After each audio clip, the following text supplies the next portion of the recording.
Human beings suffer their own memory and imagination. That is, they suffer that which does not exist. What is in your memory is not existentially there, it's only in your mind. What is in your imagination is not yet, you're making it up from your experience of the past.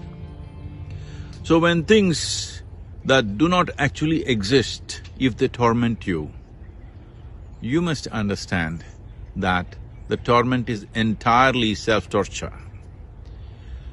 95% of human suffering is like this. The 5% of suffering that comes because of disease, death, war, famines, this has considerably come down compared to how it was in the past for our generation of people.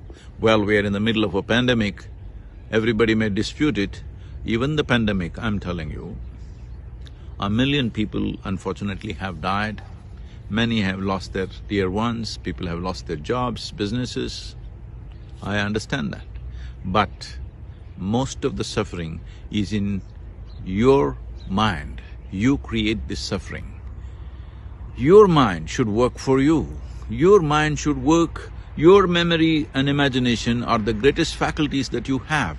This should work to create well-being. This should create joy, this should create blissfulness. Above all, this should create new possibilities for you, not torment you. Taking charge of your mental faculties is one of the most important things that needs to be taught to our children. But unfortunately, we're teaching them about amoeba, we're teaching them about the lizard, we're opening up the frog's heart and looking how it beats.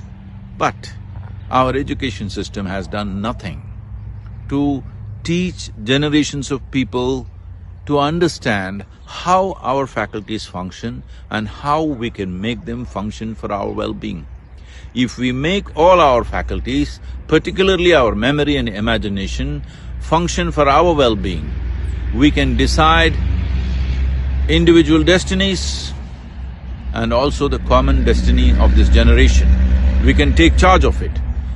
The power of being a human being is all your faculties must take instructions from you. They must be under your control. They must do what you want them to do.